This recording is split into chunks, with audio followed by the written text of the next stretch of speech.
Hi, I'm Martin Grant, Financial Leadership. We work a lot with business owners to make sure that they can use their business profits to create some passive income to set themselves up for their future and ideally their retirement.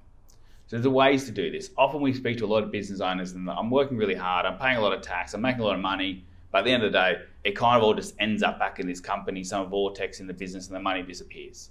We need to have a plan and do things actively to make sure that we're using these business profits in the right way. So how do we do that? We've got a bit of process we take people through to making sure that the business profits are working as hard as they can for them. One of those is to pay less tax. I've done a separate video on that. I really want to talk about how to move these business profits into an area where they're creating passive income. So, step one, have a bit of a goal, have a plan. What are we trying to work towards? Do we want to go buy an investment property or 2 or 3? Are we trying to buy some commercial property inside the business or related to the business that could be used? Are we trying to just find some passive investments, some shares, some index funds, something like that we just know will tick along, look after itself and provide a regular income stream? So that's it, have a goal. Often it's property, but there's other ways and shares we can incorporate in this. Then what we do ideally is we make sure that we have a plan in place and we commit to it and we set it up so it's automated. So rather than, at the end of the month, if some extra cash will move it across, it doesn't work that way. The money just gets disappeared, it goes in a certain way. So we set it up a regular amount, whether it's weekly or monthly. We'll talk to you about how to do that, but at least it's at least monthly.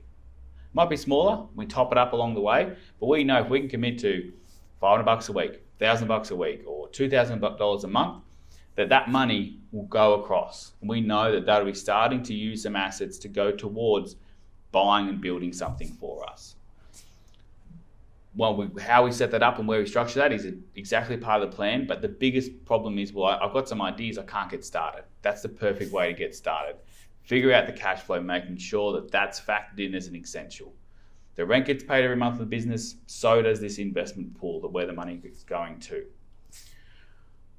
One of the things I suggest that business owners do to make that as effective as possible is don't tie too much capital up in your business that isn't really needed. Often I find people just have some extra money sitting around and all that kind of stuff that's not really using in their manner. Maybe they could work a bit harder, get their debtors in, changing their pricing, get some things, get the business working much more effectively. So you have to work as hard, but the cash flow's there. Making sure that's as possible. One of those things is using debt in your favor. Business debt, tax deductible debt is tax deductible. You can claim that in the business. So should we tie up 50, 100 grand maybe into stock or whatever it is, the vehicle purchase, blah, blah, blah, or do we take that 50, 100 grand out and put that towards our next investment vehicle purchase that's going to create some passive income for us? That's obviously the ideal to make sure that can happen. So instead of owning 300,000-400,000 in vehicles and all that kind of stuff with no debt, that 300,000 or 400,000 could be used in your favor. So debt can become your friend. It's important we have buffers, have a plan in place. Successful businesses definitely risk with this. We need to make sure we mitigate. But often people end up just investing a lot more money back in the business. And as long as the business goes well, that's great.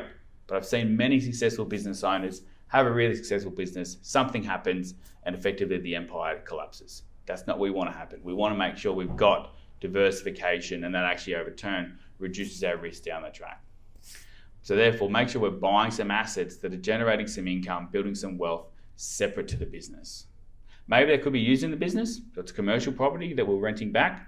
If the business isn't there, we still own this property, but making sure that they are separate to the business to protect and build some wealth outside of that. So ideally down the track, we know we're going to get towards something in retirement. Hopefully that makes sense. Definitely want to make sure we've got a plan in place.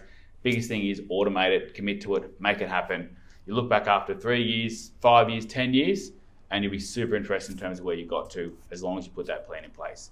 If you want help getting started, you've got someone to oversee it for you, feel free to reach out, have a chat. More than happy to talk you through that.